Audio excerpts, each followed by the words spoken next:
Okay, so we're going to try this just one more time. It's a little bit easier. Quick shop update.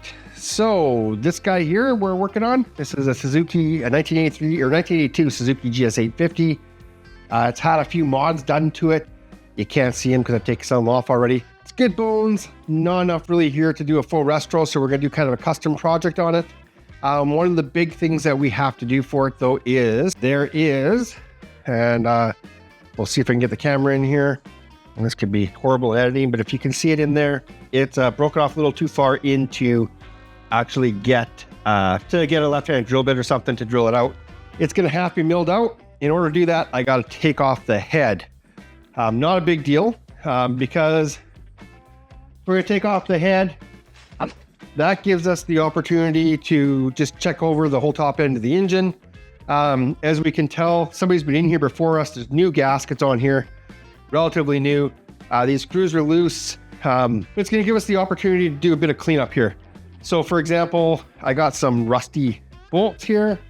We'll see if we can clean those up and maybe even replate them, and we'll go from there. So just a quick shop update. This is the winter project.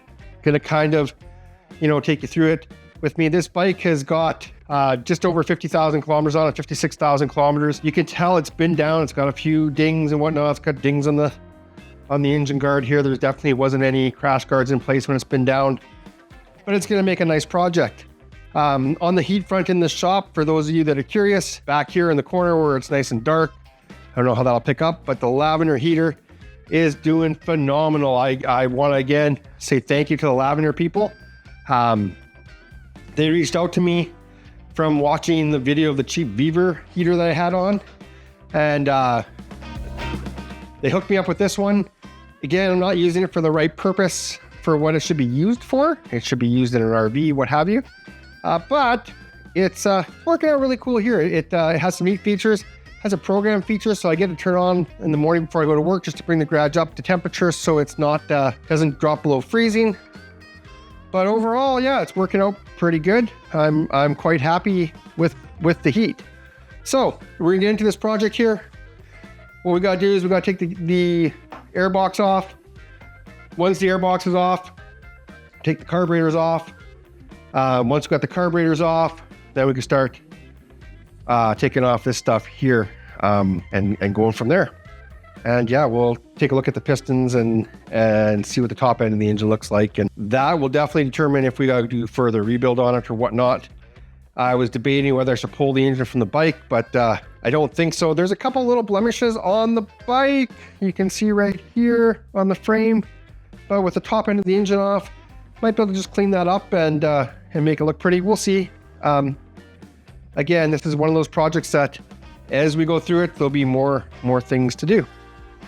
Okay, so update, we got the valve covers off. The gasket was broken, or I broke it. Not a problem, we're gonna replace the gaskets anyways. The good news is the cams look really good. Here is the valve cover. This is a before, and we're gonna throw it into the ultrasonic bath and give it a couple hours and see what the after is. Okay, so as I was editing the video, I realized that we lost a bunch of footage. Basically, a bunch of footage of putting the cam cover into the ultrasonic bath and having it clean up and everything. Okay, here we are at the bike. As you can see, the airbox is off, the carburetors are out, and the cams look relatively good. So then I took off the valve cover. The valve cover is right here. It was filthy. We put it into the ultrasonic bath and it cleaned up really nice. Did a little bit of polishing on it. You can see it comes up really good. But this is what really got me to thinking to vapor blasting. I think what I should be doing, because I'm gonna clean up this whole engine, is to vapor blast it. Because I gotta take off the head anyways. And I've been watching a whole bunch of videos about guys doing rides on these vintage bikes on long rides, and hey, why not do one on this guy? So I'm just gonna give the whole engine a refresh. So in order to do that, I gotta pull the engine anyways, and we'll go through from top to bottom. Probably put new rings in it, new timing chain, probably new clutches, go through the whole gearbox, just make it better than new. So if you guys have any experience with vapor blasting, please shoot something in the comments below. I've seen a bunch of YouTube videos to do your own self vapor blaster. Don't know if I have space for it, but it's something I'm going to look into, and just look into how much it costs to get it done versus building my own do-it-yourself vapor blaster. So yeah, if you know anything about vapor blasting, leave me a comment below. Thanks for watching, and we'll make it better than new.